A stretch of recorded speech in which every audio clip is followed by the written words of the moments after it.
Community members in Weed, though, continue to cope with the devastation in that town. And investigators are still working to find out how the fire started in the first place. Newswatch 12's Casey Kirshner reports from Weed on the process of this investigation and what some of the locals believe caused the fire.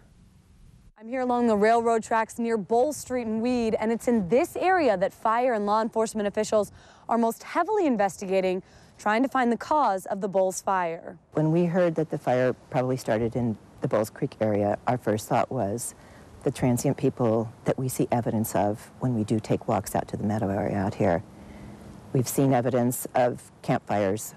One time we saw one still kind of smoldering. Police will not confirm the start of this fire was transient related, but Jane Johnson says paths that run along the railroad tracks are a hot spot for transient traffic.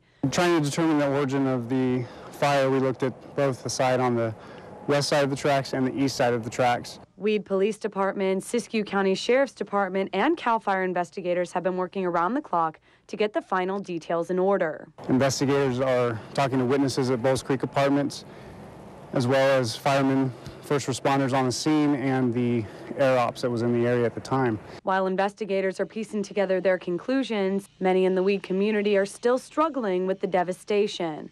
There's no question how the Boles fire ended.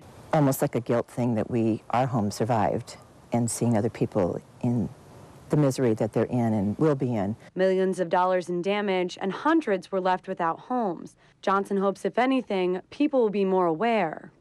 Remains to be seen, because if this has happened once or twice, if something's not corrected, it could happen again and be even worse.